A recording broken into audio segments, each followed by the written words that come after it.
I really think that I wished I was 35, 40 years younger. I would buy a piece of property close and buy record trucks, because I think there's going to be a lot of them. Now they're all the people that are for this are telling me, no, that's not going to happen. There'll be minor crashes. There won't be T-bone wrecks. But I can see a lot of sideswiping. If one commercial airliner crashed every single day, that's how many people die every day in America for traffic crashes. And the amount of pain and hardship and suffering from that, and then you add on to there's about 3 million people a year that are disabled because of traffic crashes.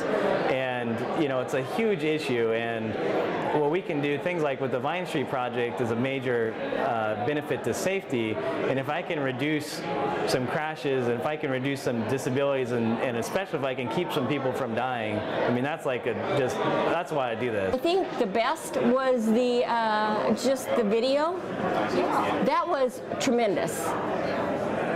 First of all, I didn't realize it was Hayes' video, because I didn't know there was going to be more than one.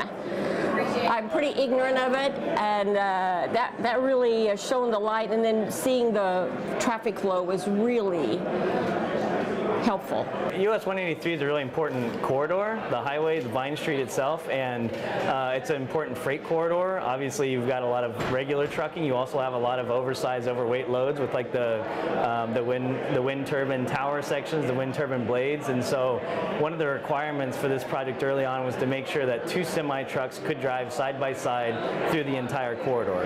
And it's also designed for those wind turbine, the wind turbine blades specifically, because they're about they're roughly the length of like 2.5 semi-trucks together, and so the way the wheels track, they track really far outside of any kind of typical truck. And so we also designed it so that a wind turbine blade, that 180-foot long truck, can drive through the corridor without needing to stop traffic or stop and use special rear wheel turning or anything like that. I agree that 32nd, 33rd is the most dangerous intersection in the city, and something has to be done. The former Holiday Inn, Ramada, Ambassador, we know that we cannot put a stoplight there. The Kansas Department of Transportation won't allow it. So we have 2 intersections that need something. The other roundabouts, or whatever they are, by the exits concern me.